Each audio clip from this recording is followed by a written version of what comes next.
si seperti yang tersangka yang di Jember ini kan fasih sekali menggunakan dalil-dalil rujukan kitab-kitab agama dan dia berbicara dalam bahasa Arab itu sudah seperti orang Arab gitu.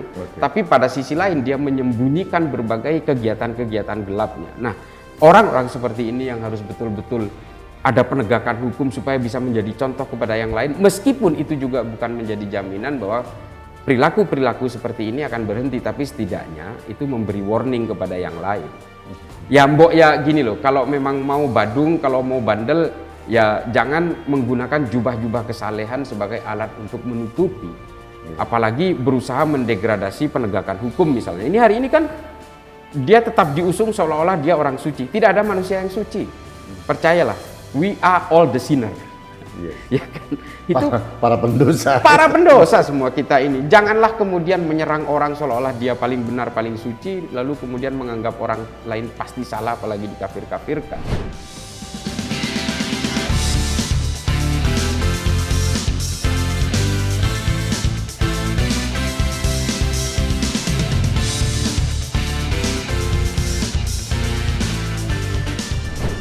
Halo sahabat Indonesia, kita bertemu kembali dalam kanal Anak Bangsa Podcast.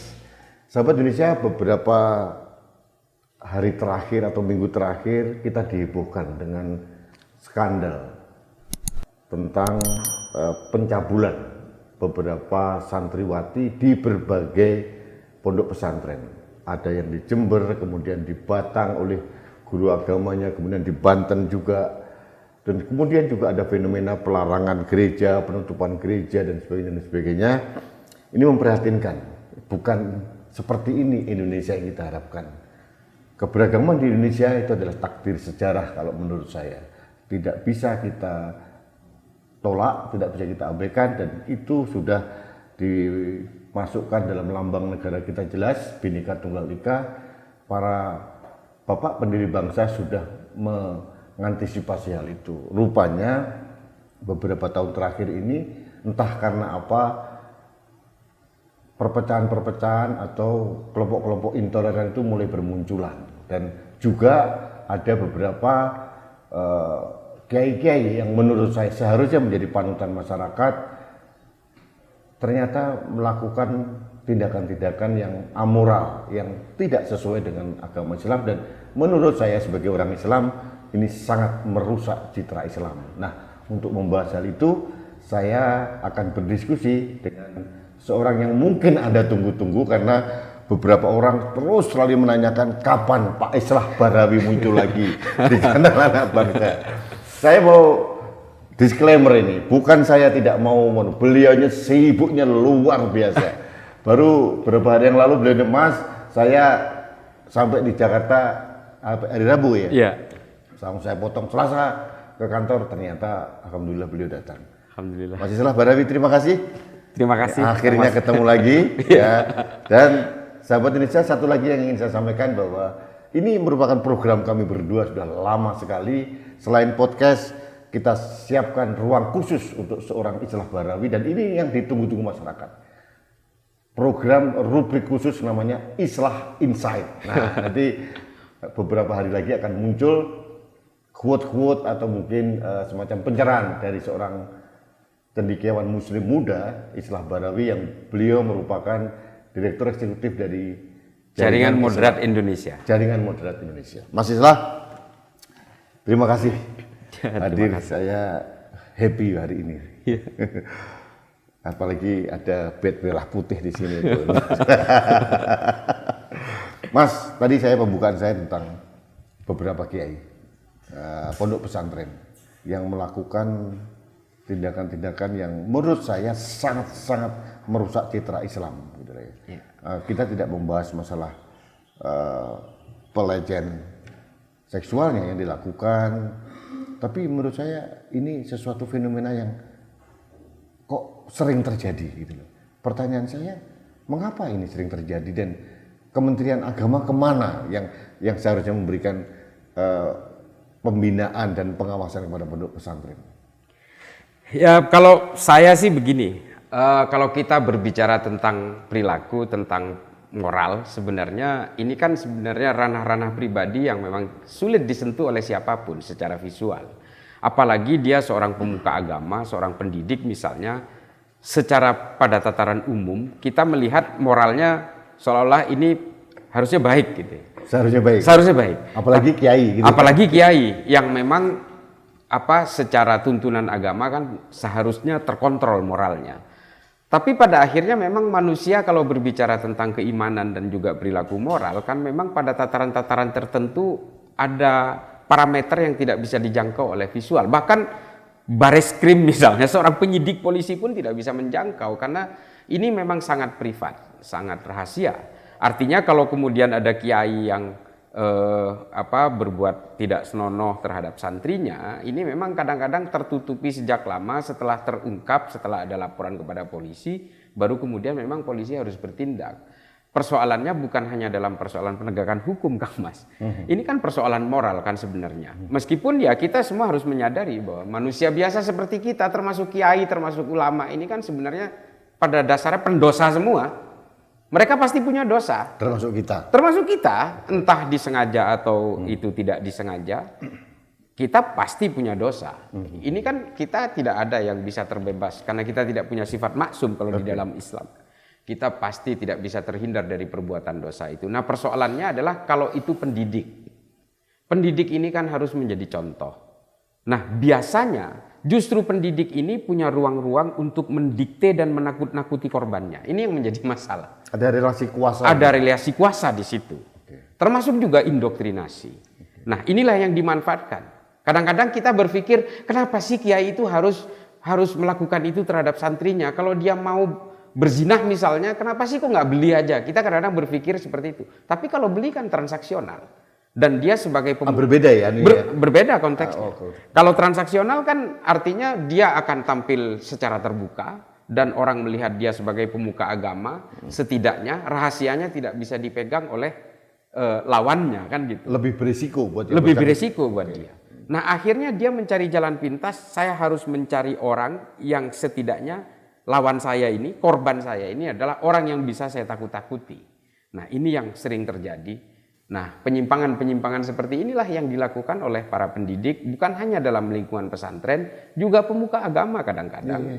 Di berbagai lintas agama, kita tidak bisa memframing bahwa Islam. Ya hanya Islam gitu. Ini perilaku-perilaku tidak bermoral ini kan bisa dilakukan siapa saja. Saya mau disclaimer juga nih, bahwa kalau kita melihat film Spotlight gitu ya, itu kejadian di Boston itu dilakukan pedofilia oleh pemuka agama, malah kardinal waktu itu. Jadi memang harus kita luruskan, memang tidak ada di Islam seperti itu.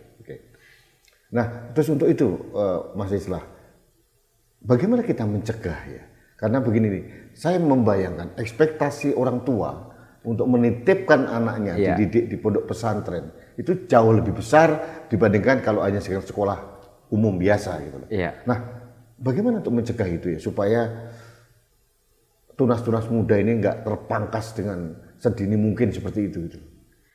Ya, memang kita tidak bisa memberikan penguatan terhadap anak-anak kita ini. Anak-anak kita ini boleh saja misalnya kita didik supaya kalau ada sesuatu yang bersifat ancaman, entah itu ancaman fisik atau seksual misalnya, itu kamu bersuara aja, kamu ngomong sama papa, sama mama, misalnya begitu. Bisa saja seperti itu. Yang justru kita harus datangi adalah ke hulunya. Ada kesadaran-kesadaran moral sebagai pendidik dari para kiai atau entah para guru di sekolah-sekolah misalnya. Ini juga yang harus disentuh. Ini harus ada pengawasan melekat terhadap mereka. Ada beberapa asesmen terhadap murid-murid itu secara berkala. Harus ada keterlibatan pemerintah. Apakah misalnya ada laporan masyarakat, setidaknya meskipun bukan laporan penegakan hukum, ada selentingan saja, maka pemerintah harus turun tangan. Dalam hal ini Kemenak misalnya, kalau ini lembaga pendidikan agama, atau Kemendikbud misalnya, kalau memang ini pendidikan umum, itu harus datang dan melakukan asesmen terhadap murid-muridnya, berusaha diselami apa betul, apa ini supaya tidak terjadi masif. Ini kan betul-betul membuat kita miris sebagai orang tua ya, bahwa kita percaya penuh terhadap guru-guru yang seharusnya mendidik anak-anak kita secara ilmu pengetahuan dan moral, tapi ternyata justru amanat itu diselewengkan.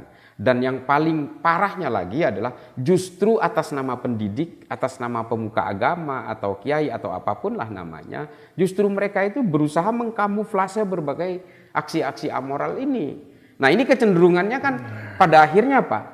Ini akan cenderung membuat coreng-moreng wajah pendidikan, wajah agama dalam konteks umum. Ini kan menjadi bahaya seolah-olah misalnya kalau ini seorang pendidik di pesantren, tentu saja ini akan pesantrennya. Orang akan takut untuk menjadikan anaknya sebagai santri di salah satu pesantren, khawatir terjadi kejadian hal seperti ini. Nah memang kemudian para pelaku ini berusaha membungkus kejahatan-kejahatan moralnya ini dengan jubah-jubah kesalehan. Dia berusaha mangkir dari berbagai tuduhan misalnya. Seperti yang terjadi yang paling terakhir di Jember misalnya, dia tetap bersikukuh dan dia memainkan echo chambernya, para pendukungnya ini ya, termasuk alumni pesantrennya diminta bertestimoni bahwa di sini tidak ada. Nah ini justru semakin membuat parah. Jadi borok yang seharusnya masih berada pada tataran permukaan ini dikelupas habis, sehingga akhirnya akan makin membuat wajah pesantren itu menjadi coreng-moreng. Saya sebagai santri ya tentu saja saya tidak mau wajah entitas pesantren kita itu menjadi. Seorang Islah Badawi pernah menjadi pesantren? Saya nyantri, Mas. Nyantri ya? Kang Mas, ya saya nyantri di. Apakah ada perilaku-perilaku, ini santri laki-laki semua gitu ya? Ya. Apakah juga ada perilaku-perilaku yang memungkinkan ya, kejadiannya penyimpangan-penyimpangan seperti itu di pesantren? Kalau dari Ustadz memang tidak ada. Kalau dari Ustadz, apalagi di tempat saya ya. Tapi memang kita tidak bisa menutup mata. Dan mungkin ya alumni pesantren hari ini memang dulu itu ada di pesantren itu kita tidak bisa menutup mata dari kalangan sesama santri itu meskipun satu jenis. Sesama jenis ya? Sesama jenis itu memang ada kadang-kadang yang berusaha kan? potensi itu. Tapi ya ini kan menjadi pelanggaran berat di pesantren. Biasanya kena sanksi kalau berusaha untuk melakukan upaya serangan seksual terhadap sesama jenis, sesama santri gitu. Nah, Mas, ini kenapa saya tanyakan ya? Karena di Garut yang baru terjadi ini, ya. Disinyalir ada sekitar 3.000 LGBT di sana. Ya. Yang paling berteriak adalah dari kelompok pondok pesantren sebetulnya. Ya. Tapi ada beberapa pendapat dari para pakar tentang hal ini bahwa kadang-kadang lembaga pendidikan yang muridnya sejenis itu pun juga ada peluang dan potensi untuk ke arah sana. Ya. Nah, korelasi seperti ini lah, LGBT yang 3.000 orang, kemudian pondok pesantren di sana ribuan di sana gitu. Ya. Apakah ada korelasinya di arah itu?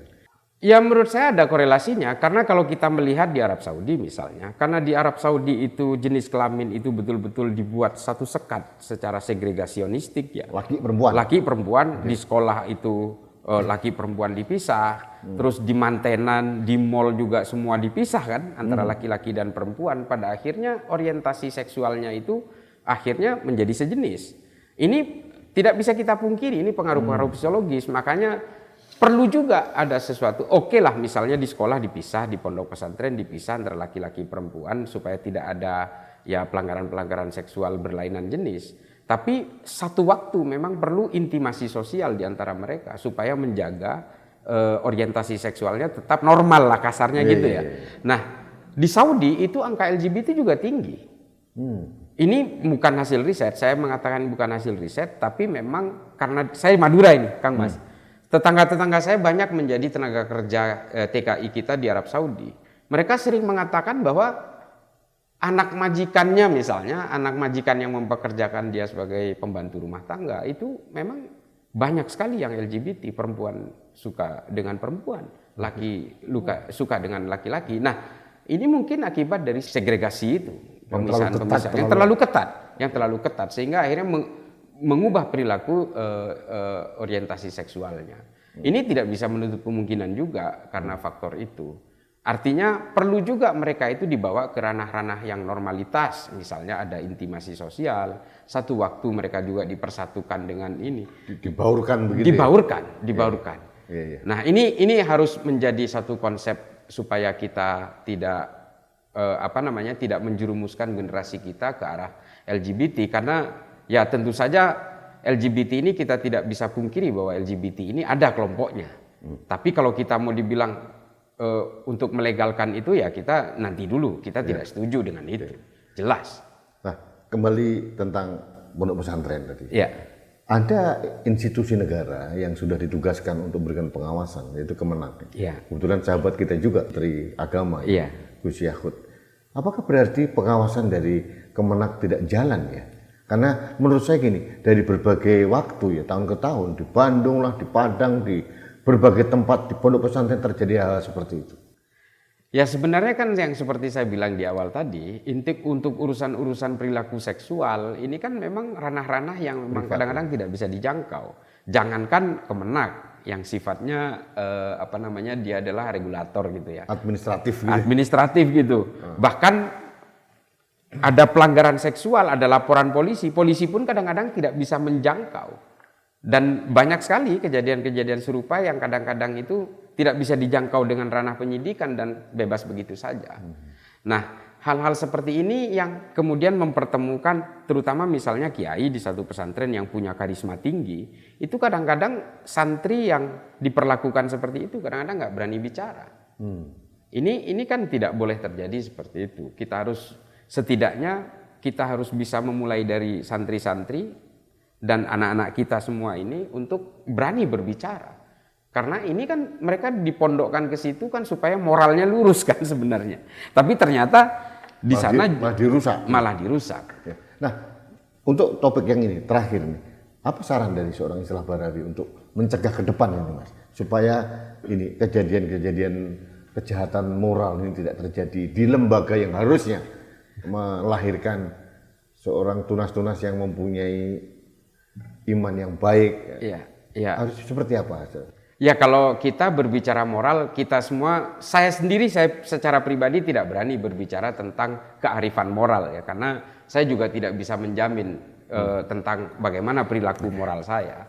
Tapi setidaknya kalau seorang kiai, seorang pendidik atau yang terkait dengan urusan-urusan keagamaan, ya semua perilaku seksual yang menyimpang, yang ilegal dan ini semua kan melanggar ajaran semua agama. Bukan hanya Islam, semua agama melarang penyimpangan seksual itu. Semua, artinya ini adalah ajaran-ajaran luhur semua agama bahwa seksual itu diakui oleh agama-agama sebagai satu perilaku yang sakral tapi legal. Nah, ini yang kemudian harus kita pahamkan kepada siapapun, kepada para kiai. Ya kalau memang mau nikah ya nikah aja gitu loh. Nggak usah kemudian merambah kepada anak-anak yang seharusnya dididik itu. Saya terus terang betul-betul menyikapi persoalan yang di Jember bukan karena saya sering dihina oleh kiai ini. Saya paling sering dihina, termasuk jenengan juga. Semua dihina. Musuh kita berdua. Itu dihina. Kita ini betul-betul, wah saya dikafir-kafirkan. Tapi bukan persoalan itu. Justru orang-orang seperti ini yang bisa merusak entitas pesantren dan merusak nama besar kiai. Di mana ini kan sebenarnya hanya satu gelintir kecil dari mungkin jutaan kiai di seluruh Indonesia, tapi persoalan moral ini kadang-kadang memang menjadi crossboarding dari berbagai orang-orang yang seharusnya membawakan agama ini sebagai kekuatan-kekuatan moral yang baik di tengah masyarakat, tapi justru melakukan pelanggaran. Nah, menurut saya satu kuncinya penegakan hukum itu menjadi penting di sini. Ada efek jera. Ada efek jera dan supaya tidak menjadi presiden di tempat lain atas nama pendidikan, atas nama agama juga di situ dan atas nama sosok-sosok luhur dari orang yang setiap hari membawakan agama, apalagi dalam Islam seperti yang tersangka yang di Jember ini kan fasih sekali menggunakan dalil-dalil rujukan kitab-kitab agama dan dia berbicara dalam bahasa Arab itu sudah seperti orang Arab gitu. Tapi pada sisi lain dia menyembunyikan berbagai kegiatan-kegiatan gelapnya. Nah, orang-orang seperti ini yang harus betul-betul ada penegakan hukum supaya bisa menjadi contoh kepada yang lain, meskipun itu juga bukan menjadi jaminan bahwa perilaku-perilaku seperti ini akan berhenti, tapi setidaknya itu memberi warning kepada yang lain. Ya mbok ya gini loh, kalau memang mau badung, kalau mau bandel, ya jangan menggunakan jubah-jubah kesalehan sebagai alat untuk menutupi. Apalagi berusaha mendegradasi penegakan hukum misalnya. Ini hari ini kan dia tetap diusung seolah-olah dia orang suci. Tidak ada manusia yang suci. Percayalah, we are all the sinner. Ya kan? Itu para pendosa. Para pendosa semua kita ini. Janganlah kemudian menyerang orang seolah-olah dia paling benar, paling suci, lalu kemudian menganggap orang lain pasti salah, apalagi dikafir-kafirkan. Karena kita semua ini kan punya kesalahan-kesalahan yang tidak pernah kita baca di ruang publik. Kita punya kesalahan-kesalahan yang kita tahu, hanya kita sendiri yang tahu kesalahan-kesalahan kita. Nah, ketika kesalahan-kesalahan itu diketahui orang luar dan kemudian dijadikan satu landasan hukum untuk melaporkan, kan akhirnya dia sibuk untuk menutupi berbagai pelanggaran-pelanggaran dosa itu. Dan ini menurut saya memang selama ini kan sering menghina jenengan Mas Islam. Saya juga diserang berkali-kali. Tapi Tuhan memang punya cara yang ampuh. Punya logikanya sendiri untuk menunjukkan. Dan saya, apalagi saya Kang Mas, saya itu sering dikatakan oleh banyak orang lah, bukan hanya Pak Kiai ini, Pak Kiai. Islah itu mukanya hitam tidak bercahaya, dia itu pasti dia itu orang fasik. Fasik ini artinya orang yang tidak taat melaksanakan ajaran Islam lah, kurang lebih seperti itu. Ya saya iakan aja, nggak apa-apa. Jadi mereka jadi polisi moral. Iya, jadi polisi moral. Yang ngomong ini mukanya bercahaya dengan simbol-simbol agama, pakai sorban, pakai jenggot. Ujung-ujungnya ternyata juga dia lebih bejat dari kita, insya Allah ya. Ya kita orang-orang yang punya pemikiran rasional dan logika, ya naudzubillah min dzalik, tidak akan melakukan. Ya, we are all the sinner, but ada etika, ya, ada cara yang patut. Jangan juga merusak tunas-tunas muda, anak kecil-kecil. Ini kan luar biasa. Terima kasih Mas. Terima kasih. Mudah-mudahan ini menjadi pencerahan juga untuk teman-teman yang menonton podcast kita hari ini. Terima kasih. Sahabat Indonesia, demikian diskusi saya dengan Mas Islah Bahrawi terkait dengan fenomena kejadian yang berulang dan berulang lagi di pondok pesantren, di mana seorang kiai melakukan kejahatan moral yang merusak santriwati, dan ini membuat kami semua prihatin gitu. Ada beberapa hal yang disampaikan bahwa sebetulnya sebagai sosok pemuka agama yang sangat dihormati, seharusnya para pemuka agama bisa menahan diri untuk melakukan hal-hal yang zalim, dan ini tolong juga dimaknai bahwa apapun yang dilakukan itu implikasi sosialnya luar biasa. Di samping merusak santriwati, juga merusak keindahan agama Islam itu sendiri. Tidak ada agama apapun yang membenarkan adanya kejahatan moral, kejahatan seksual dan sebagainya. Jadi tolong kepada pemuka agama juga harus hati-hati, jangan sampai kita merusak tunas muda kita, dan kita akan menjadi apa tergantung dengan apa yang kita lakukan sekarang. Ini pencerahan yang baik. Terima kasih. Kita bertemu kembali dalam kanal Anak Bangsa Podcast selanjutnya. Sampai jumpa.